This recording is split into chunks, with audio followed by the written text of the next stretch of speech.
بسم اللہ الرحمن الرحیم۔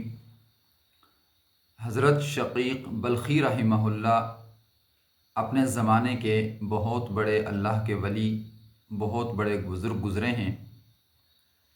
آپ حضرت ابراہیم ادہم رحمہ اللہ کے ہم زمانہ، حضرت حاتم اصم بلخی رحمہ اللہ کے استاد اور حضرت امام ظفر رحمہ اللہ کے شاگرد تھے۔ حضرت خواجہ فرید الدین عطار رحمہ اللہ آپ کی توبہ کے واقعے کے اندر تحریر فرماتے ہیں کہ ایک مرتبہ بلخ میں شدید قسم کا قحط پڑا اور نوبت یہاں تک پہنچی کہ لوگ ایک دوسرے کو مار کر کھانے لگے۔ تو اس دوران حضرت شقیق بلخی رحمہ اللہ بازار کے اندر جا رہے تھے کہ ایک غلام کو دیکھا جو خوش و خرم ہنستا مسکراتا ہوا جا رہا تھا۔ آپ نے اس سے کہا کہ اے لڑکے، یہ خوشی کا کون سا موقع ہے؟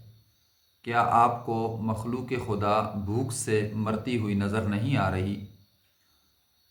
اس غلام نے جواب دیا کہ میں ایک ایسے شخص کا غلام ہوں کہ جس کی ملکیت میں ایک گاؤں ہے اور اس کے پاس غلہ وافر مقدار میں موجود ہے، لہٰذا وہ مجھے بھوکا نہیں رکھے گا۔ غلام کی اس بات کا حضرت شقیق بلخی رحمہ اللہ کے دل پر بہت اثر پڑا اور آپ نے کہا، یا الہی، یہ ایک غلام ایک امیر شخص کا غلام ہے اور یہ اس بات پر خوش ہے کہ اس کا مالک اس کو بھوکا نہیں رکھے گا۔ تو مالک الملک ہے، تمام مخلوقات کا روزی رساں ہے، ہر چیز کو روزی تو دیتا ہے، لہٰذا ہم کیوں پریشان ہوں؟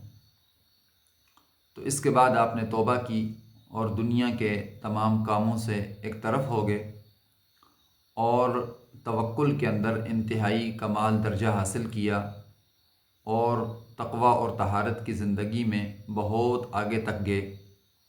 اور آپ اکثر فرمایا کرتے تھے کہ میں ایک غلام کا شاگرد ہوں کہ غلام کی ایک بات نے میرے دل کی دنیا بدل دی اور میری زندگی کے اندر بہت بڑی تبدیلی آئی کہ اس واقعے سے پہلے کی زندگی کچھ اور تھی اور اس کے بعد کچھ اور۔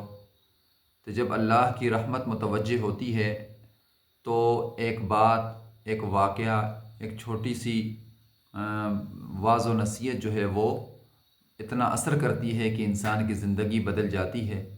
اللہ پاک ہمیں بھی اپنی زندگی کی، اپنی موت کی فکر کرنے کی توفیق نصیب فرمائے۔